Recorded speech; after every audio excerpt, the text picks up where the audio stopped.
Hi everyone, you are going to have to excuse the appearance.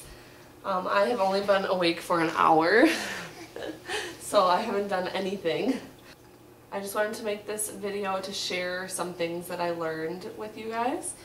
As most of you know, I am a child care provider, and so with that we need to renew our license each year and take trainings.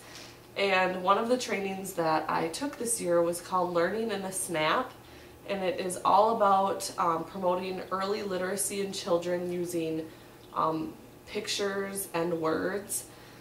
And it sounds like an easy concept, but some of the things she went over in the class I never even crossed my mind to use, and it's just some really good ideas. So I wanted to share that with you guys in case you guys are looking for some things to promote early literacy in your children. So this video might be kind of long, so if you're not interested then you should just stop watching. But so one of the things that we are taught is, of course, to talk to children so that they get all these words and they're used to hearing words and they're growing their vocabulary and everything, so that when they are at the age to begin reading, reading comes easier to them because they've already heard all these words, and it's just not something that's foreign to them. They've already heard all these words, so it's nothing new. Another thing with that is that kids need to see the words along with hearing them. And I don't think a lot of people realize that, because when they start reading, if they've already seen all these words, then it's going to be nothing new to them. They're already going to be used to seeing these words, and so reading will just come much easier for those children. So one thing that I made to help Julian with actually seeing these words as I'm talking about them is these little things right here.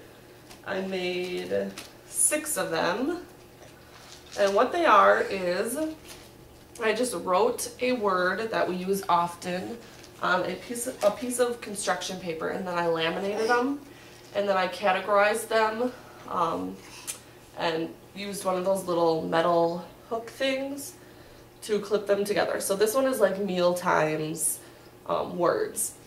So there's milk, breakfast, lunch, dinner, and snack. Oh, and there's also cup. So when it's mealtime, I'll just grab this, and then as I am saying these words or talking about it, I show him the word. And as I'm saying it, I go right to left so that they get used to reading goes from right to left. So that is the meal one. And then I also made one that has shoes, socks, and jacket. So if we're getting ready to go, I can just grab that one. And then I made Dada, Mama, and his name, Julian, so that he gets used to seeing his name and can recognize it earlier. And then of course Dada and Mama.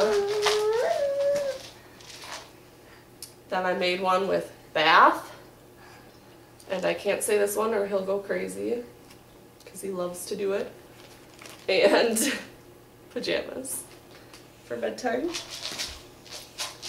Then this one is sun, car, airplane, and outside. And this one is baby, puppy, play, ball, toys, books, and fish, because we have a fish tank. So those are the words that I have right now. Of course, you can do different words, you can do more, you can do less, whatever. Just getting them seeing words is really important at a young age, so that they start corresponding, us saying the words, and that it actually means something. It's actually a word. So that is just one little simple thing that I'm starting with Julian. Nope. Mama's doing it. Now he's gonna want the camera. Of course, like conversations, just talking to them all the time is really important. Let's see what else. If you put words with pictures, they can learn that this actually means this word. You know, they put the picture and the word together. If you label things in your house, they can learn words easier that way. Like put the word books over by the books, you know, toys over by the toys. Let's see. It also can help children with social and emotional growth. Like I'm going to be making a little book called My Feelings, and then I'm going to have a picture of Julian happy, of him sad, of him sleepy, shy, silly, and then we can flip through that book and he can see himself in those emotions. So that helps with emotions. And another thing that I made is this book that's called My Family, so that he can correspond words with the pictures. So there's a picture of us, and then below it says family. So then I just talk about the picture and point to the word family. Then there's another picture. And then there's Grandma and Grandpa. So we have Grandma and Grandpa down below. Then we have Auntie Laura and Uncle BJ. We have Auntie Nicole, a picture. Then we have a picture of him with his name, so he gets used to seeing his name and recognizing it. His cousin, and then a picture of him and his cousin together. So he can just flip through this book and I can talk about the words and things like that. And another idea that I had for something like this is if your child is having a really hard transition into daycare, or they're just having a really hard time at daycare, you can make one of these little books and send it to them when they go to daycare.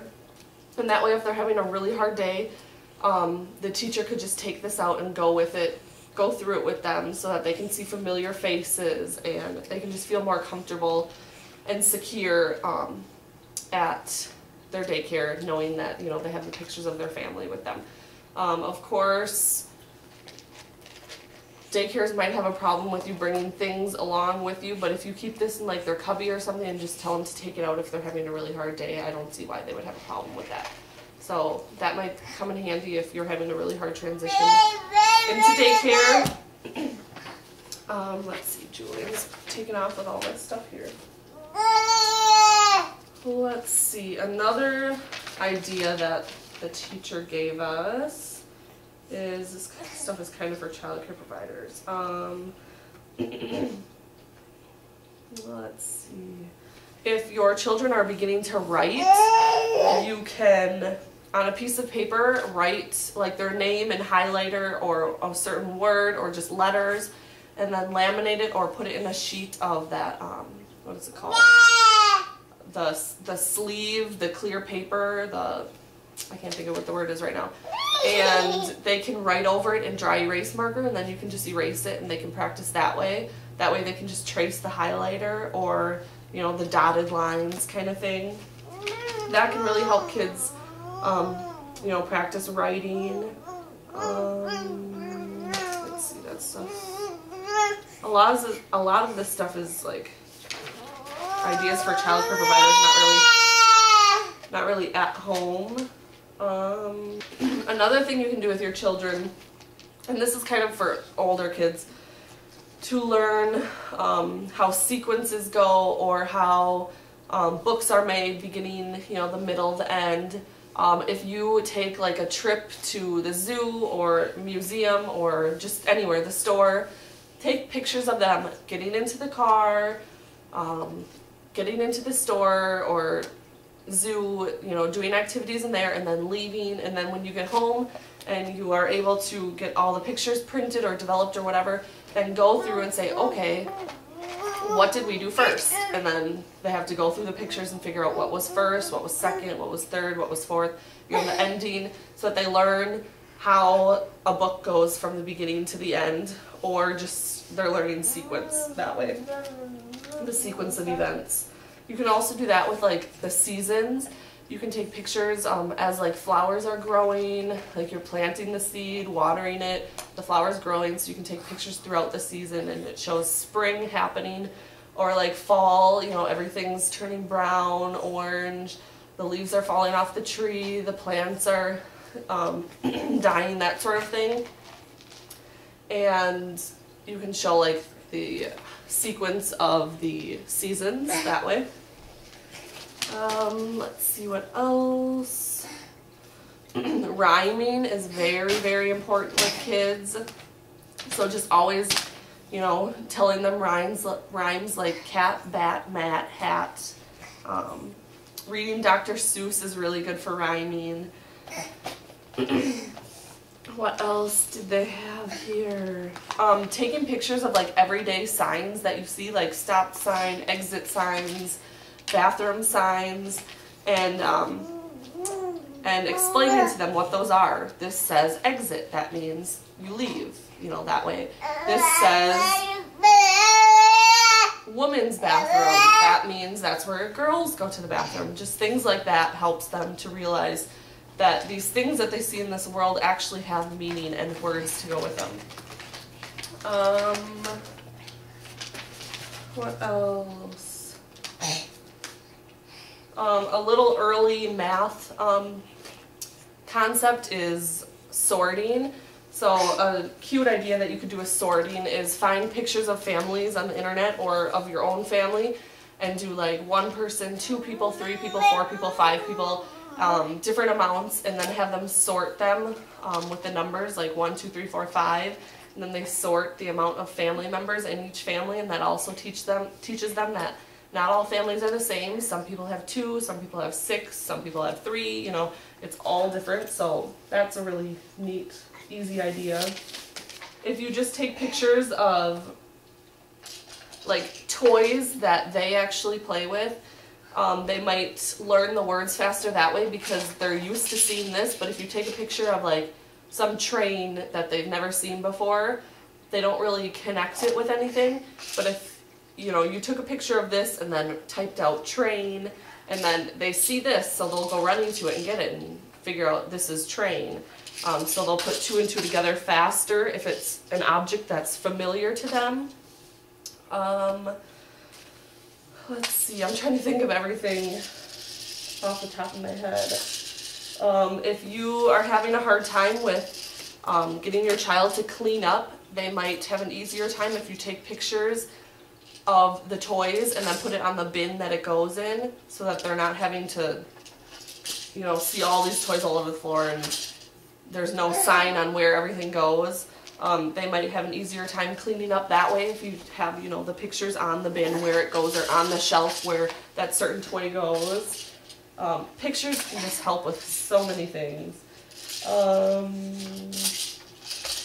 Another neat idea, this isn't really early literacy, but if you have, say, like manipulatives like toy dinosaurs or toy, you know, the little counting teddy bears, if you take pictures of the bears and the dinosaurs or whatever it is, and then print a whole bunch of those, then it's like a different medium for kids to play with. Like they can play with the actual dinosaurs, or they can figure out a way to play with the dinosaurs on the little cards, you know. It just gets kids' brains working and thinking and doing different things.